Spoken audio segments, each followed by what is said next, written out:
Misalnya kalau saya membandingkan Anies dengan Ganjar, ya saya tahu dua-duanya. Saya tahu di mana titik pijaknya. Ya kemana-mana ya lebih moncer Anies memang. Kalau Anies dari dulu saya udah merasa ini orang suatu saat pasti jadi orang besar. And let's say ya sebagai bos saya bilang nggak bisa kerja. Tapi kok bahaya? Itu kan sebuah paradoks. Orang nggak bisa kerja dibilang bahaya itu menurut saya paradoks.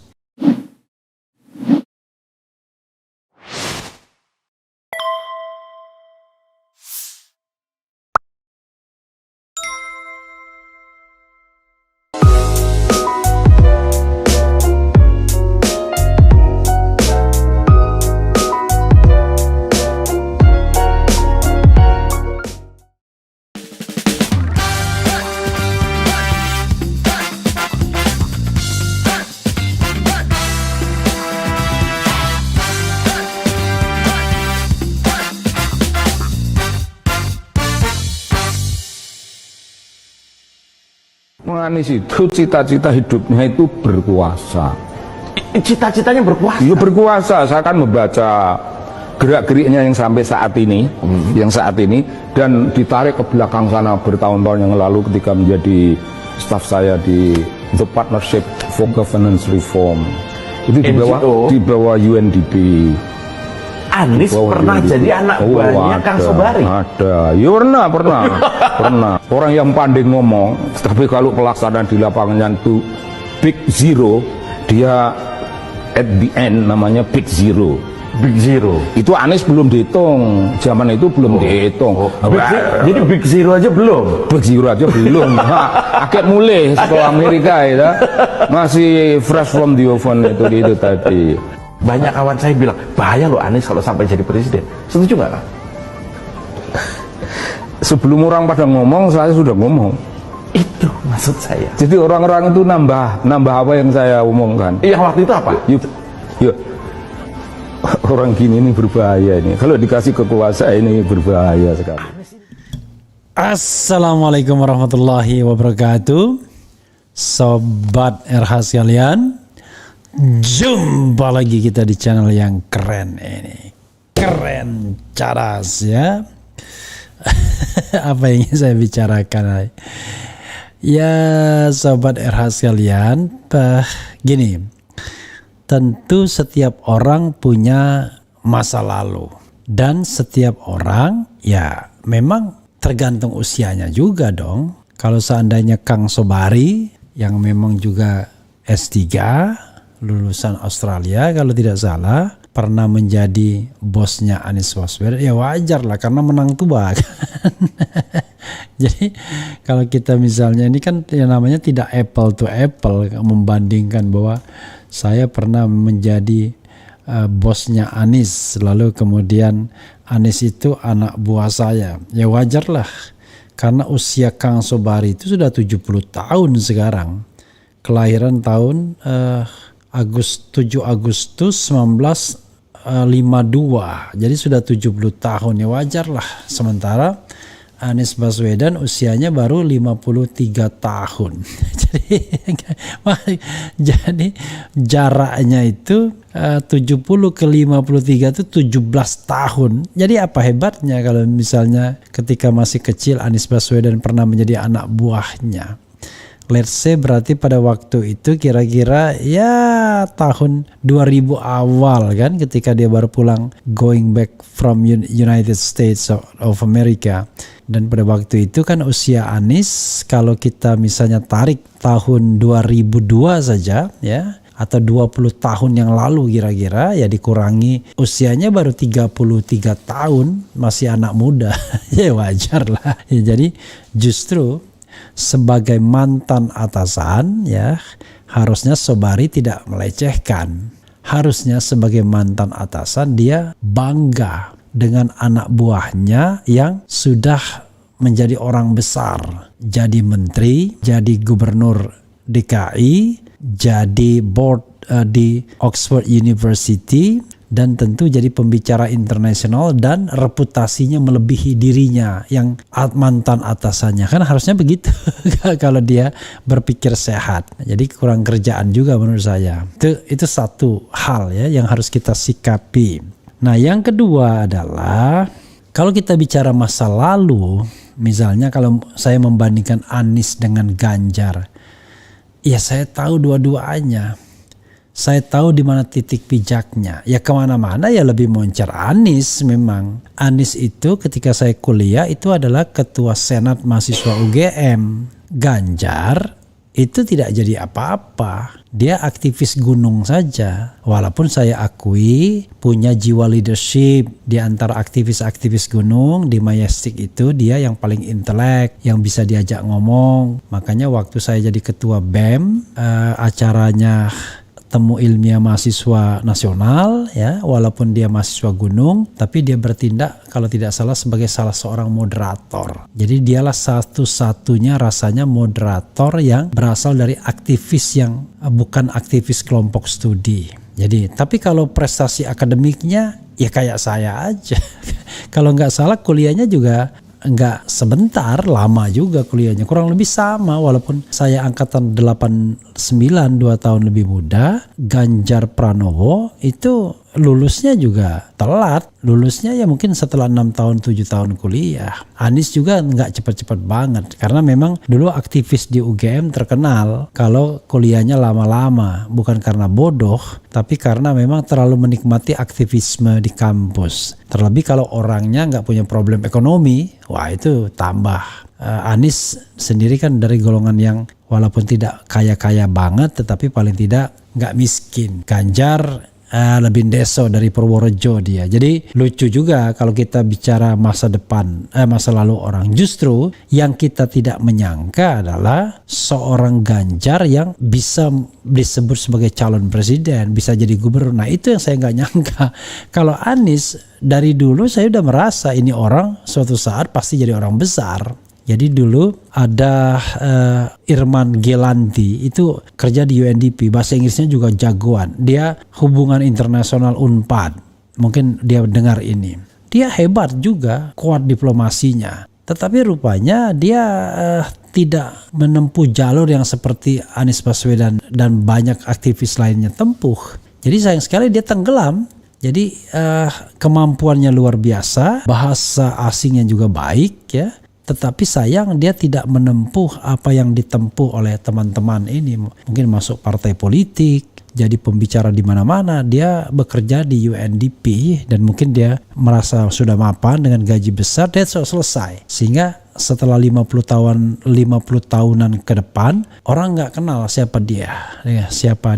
Jadi sahabat era sekalian, satu lagi yang saya ingin garis bawahi ya, ketika saya menjadi menghandle satu rubrik di media Indonesia ketika saya masih menjadi wartawan, itu saya mengusulkan satu rubrik untuk catatan akhir tahun itu yaitu mimpi kaum muda tentang Indonesia masa depan. Jadi judulnya adalah mimpi kaum muda tentang Indonesia masa depan. Jadi kaum muda dalam perspektif saya itu ya di bawah 35 tahun. Siapa yang saya minta pada waktu itu untuk menulis? E.F. Saifullah, yang politik ya, E.F. Saifullah Fattah, Anies Baswedan, Budiman Sujatmiko, kalau tidak salah saya minta juga ya, kalau nggak salah Budiman Sujatmiko. Kemudian siapa lagi? Saldi Isra ya, saya minta juga. Kalau Irman Putrasidin saya promosikan pada waktu itu.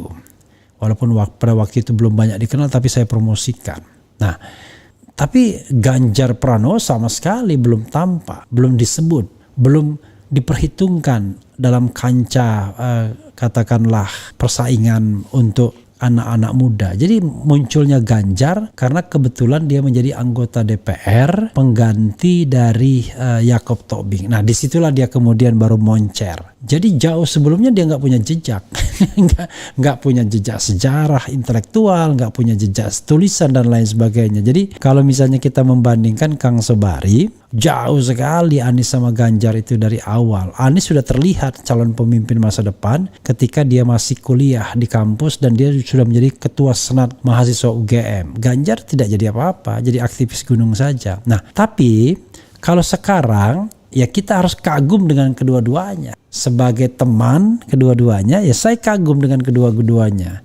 Kagum dengan Ganjar yang bisa melebihi teman-teman di Fakultas Hukum UGM untuk menjadi salah satu yang disebut sebagai calon presiden, dan apalagi kagum dengan Anies tentunya yang memang dari dulu kelihatan terahnya. Makanya saya canda sama dia, Nis, ente walaupun hebat, ente nggak bisa jadi presiden Indonesia, saya bilang, karena presiden Indonesia orang Indonesia asli. Padahal saya cuma bercanda doang, karena saya tahu sebagai orang yang mendalami hukum tata negara, saya tahu walaupun konstitusi kita tidak diubah, tetap saja dia memenuhi syarat eligible untuk menjadi calon presiden. Kenapa? Ya sekali lagi karena dia adalah orang Indonesia asli.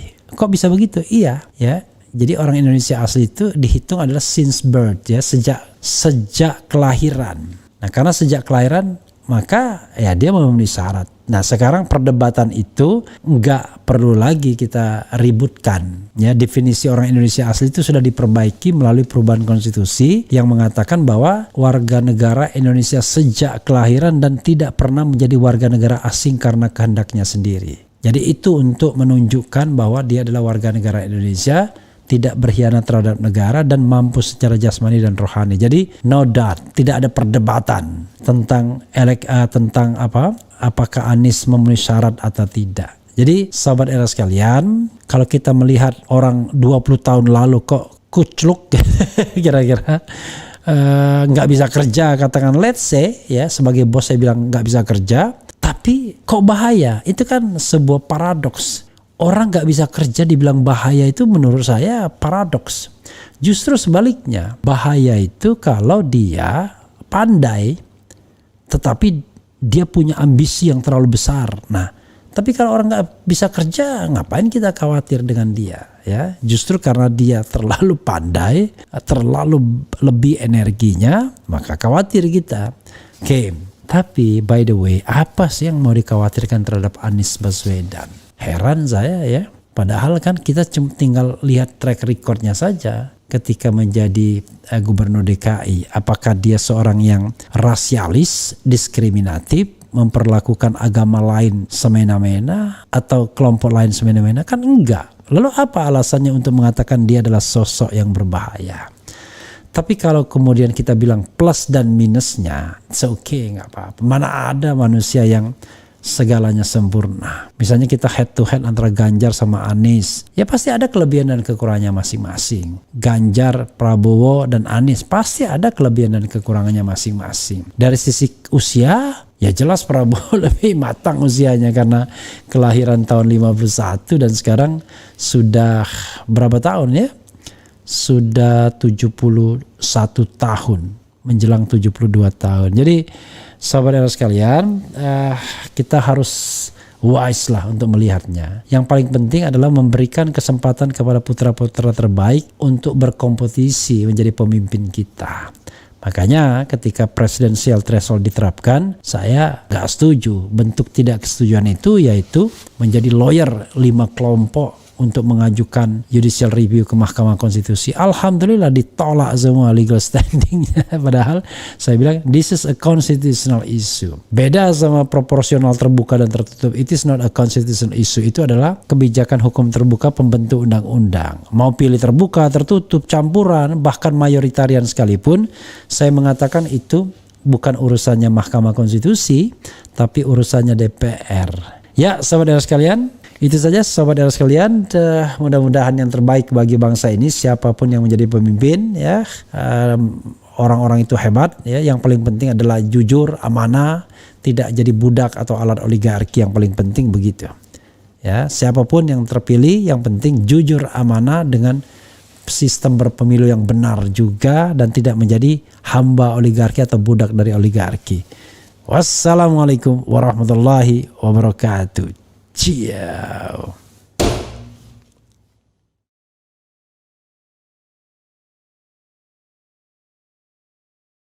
Assalamualaikum warahmatullahi wabarakatuh. Sobat RH sekalian, jumpa lagi kita di channel yang keren ini. Keren caras ya. Sobat semuanya, ini ada hal yang menarik ya, yaitu si paling benar Anies dibilang kena sindrom Thanos Diskakmat balik relawan ya. Ini dari PKB ya, aktivis PKB bilang sindrom Thanos. Thanos itu adalah cerita rekaan musuh ya dari cerita rekaan di Hollywood ya. Oke, coba kita bacakan ini sobat era sekalian. Bagaimana duduk ceritanya. Suara.com. Anies Baswedan mendapat sindiran keras dari juru bicara Partai Kebangkitan Bangsa PKB, Dira Martamin, yang menyebutnya terkena sindrom Thanos. Sindiran itu lantas dibalas oleh relawan pendukung Anies Baswedan, Sismono Laude. Ketua relawan Bala Anies itu membalikkan ucapan Dira Martamin. Sindrom Thanos itu yang terjangkit justru yang mengatakan itu. Pak Anies mengisahkan suatu fakta demokrasi, dia yang panas. Kalau ini sebagai suatu kritik, dia tidak terima kritikan itu. Berarti yang dimaksud sebagai sindrom Thanos itu orang tersebut, ucap Laude dikutip wartaekonomi.co.id, jaringan suara.com. Awal mula perseteruan ini terjadi kala Anies Baswedan melalui podcast bersama Imam Priyono dan Hendry Satrio di kanal YouTube R66 Newslitik mengatakan soal kritik yang kerap diterimanya. Mantan Gubernur DKI Jakarta itu lantas mengaitkannya dengan sikap pemerintah Indonesia kini yang terkadang mematikan kritik. Ucapan Anies itu lantas ditanggapi jubir PKB Dira Martamin. Pernyataan Anies menunjukkan bahwa dia tengah terjangkit sindrom Thanos, merasa apa yang dilakukan paling hebat dan paling benar, sehingga menuding pemerintahan anti kritik, kata Dira kepada wartawan dikutip Senin. Dira mengklaim pemerintah Presiden Joko Widodo atau Jokowi sangat terbuka dengan kritik ya. Tetapi orang mengkritik ditangkap. Bahkan kata dia pada awal tahun 2021, tepatnya bulan Februari, Jokowi meminta masyarakat aktif mengkritik pemerintah. Pemerintah sangat terbuka dengan kritik. Justru pernyataan Anies yang mengklaim sering mendapatkan kritik yang akhirnya kritik tersebut harus dijawab satu persatu saat menjabat Gubernur DKI Jakarta menunjukkan bahwa ia merasa paling hebat. Padahal apa yang dilakukan Anies sudah lebih dulu dilakukan pemerintah. Anies terlalu banyak mengklaim tuturnya. Selain itu kata dia, Presiden Jokowi juga pernah mempertanyakan mengapa oposisi saat ini lemah. Hal itu kata Jokowi bertemu dengan ex Wakil Ketua DPR RI Fahri Hamzah. Itu menunjukkan bahwa pemerintah ingin dikritik, pemerintah ingin memiliki lawan tanding yang seimbang, ingin oposisi yang kuat, ingin mendapatkan masukan dari oposisi, ujarnya. Alhamdulillah kalau benar begitu ya. Karena itu pendukung Presiden Jokowi nggak usah rajin ngadu-ngaduin ya.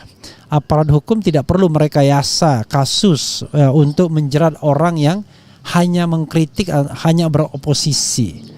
Karena kita harus bernegara dengan gembira. Hari ini kita mengkritik, besok kita dikritik, itu dinamika. Yang penting adalah satu, nggak nyolong, nggak korupsi, ya kan? Nggak ngambil hak orang lain, ya, tidak menghina orang lain, tidak menghantam orang lain. Kalau menghina pun nggak ada masalah, ya. Kalau seandainya ada pejabat yang terhina dan mau mengadukan masyarakat yang menghina, ya sudah, berhenti saja jadi pejabat publik, kan begitu harusnya. Lebih lanjut, ia mengatakan pemerintah paham betul bahwa kritik itu sesungguhnya edukasi publik. Paham betul tetapi tidak melaksanakannya. Tentu selama kritik tersebut faktual, selama tidak menyebarkan kebohongan dan kebencian. Itu ujung-ujungnya. Padahal apakah kritik itu faktual atau tidak, menyebarkan kebencian dan kebohongan, itu tergantung pada subjektivitas penguasanya. Ya sama aja bohong namanya. Jadi kritik is kritik, nggak usah diembel-embeli sepanjang ini sepanjang itu. Karena kalau dipakai kata sepanjang ini sepanjang itu, maka ukuran itu ditetapkan oleh penguasa sendiri, sehingga akibatnya adalah dia hanya menerima kritik yang berkenan. Yang tidak berkenan dia katakan menyebarkan hoax, berita bohong, ujaran kebencian, ya kan, tidak faktual dan lain sebagainya. Justru hal yang terbaik adalah jawab kritik dengan kritik, ya. Jawab kritik dengan kritik. Nah, itu baru benar, ya. Oke. Buktinya masyarakat masih bisa memberikan kritik secara terbuka dan Pak Jokowi sendiri terbuka untuk itu. Secara umum pemerintah masih memberi ruang yang luas untuk kritik, pungkasnya. Jadi sobat era sekalian, tidak ada yang namanya pemerintah itu memberikan ruang kritik. Ini cara berpikirnya saja udah keliru. Ya, ruang kritik itu diberikan oleh konstitusi. Karena konstitusi kita mengakui bahwa negara kita adalah negara demokrasi. Ya, negara demokrasi, konstitusional demokrasi. Jadi, ruang kritik itu tidak diberikan oleh pemerintah, tapi diberikan oleh konstitusi. Pemerintah bisa mempersempit ruang kritik itu yang kemudian mengancam konstitusi dan demokrasi. Jadi kalau pemerintah tidak melakukan apapun itu sudah cukup baik karena konstitusi sudah menjamin, sudah memberikan. Tidak perlu ada pernyataan pemerintah kami memberikan ruang kritik. Sekali lagi, ruang kritik itu tidak diberikan pemerintah, tapi itu adalah diberikan konstitusi dan merupakan hak konstitusional warga negara.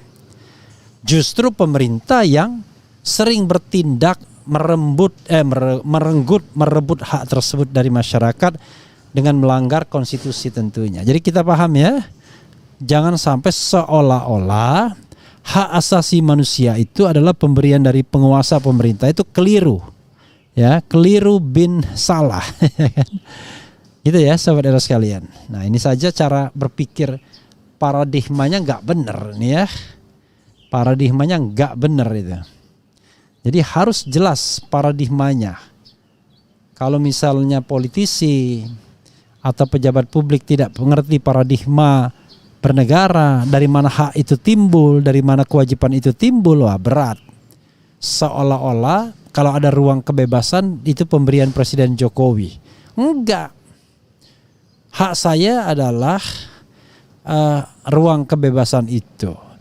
Kalau hak saya tersebut dipersempit atau direnggut, itu kerjaan pemerintah, kerjaan penguasa, kerjaan aparat penegak hukum. Gitu ya cara kita memandang hak dan kebebasan itu.